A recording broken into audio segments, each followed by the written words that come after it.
Yon World, what's the deal? It's your boy Original back with another one.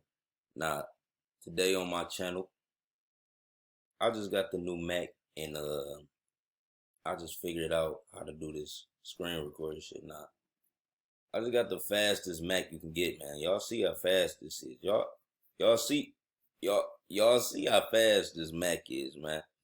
I got the 16 gigabyte of RAM, and anybody that know about computers and video editing, you know you need 16 gigabytes of RAM. You know what I'm saying? So I went ahead and got that. But I figured out, like, with the camera on here, it's a little better quality. It's an HD camera. And I'm about to start doing reaction videos. Now, I watch different stuff on YouTube. I like car reviews. I like watching house walkthroughs. You know what I'm saying? I like watching ancient temples and shit. But y'all give me ideas too. I react to other shit, y'all. Anything y'all recommend.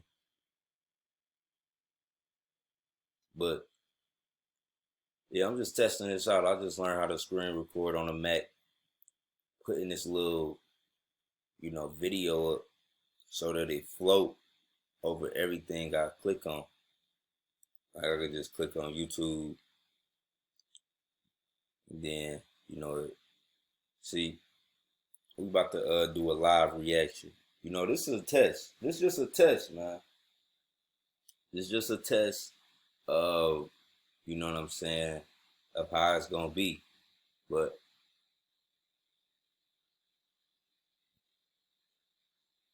my boy Preview Mohan just dropped.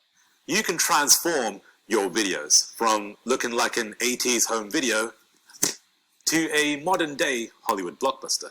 And you can do that I'm about to buy this by adding animated text to your videos just like this. I'm about to buy And this. you can even add full-on video animations that look something like this. That's called Videos is a simple drag and drop animation system that gives you a professional finish. Remind me in the Hey comments. guys, today I'm going to show you the extraordinary alignment of Angkor Wat Temple Complex in Cambodia. This is the largest Hindu temple in the world, and as I reached the very center of the temple, I found a square carved on the floor. And there's something very strange about this square. What is this, and why is it carved on the floor of the main tower of Angkor Wat? When I put my phone in the middle and opened my compass, suddenly I realized its meaning. It's perfectly aligned to the four directions. It is so precise. Look, my phone is placed exactly aligned with the lines carved on the floor. Number 9. The compass shows the exact animation system with not even a fraction of a difference in angles. See, this line is perfectly facing north, and see that's the north entrance. This line is perfectly facing south. That's the south entrance, and this east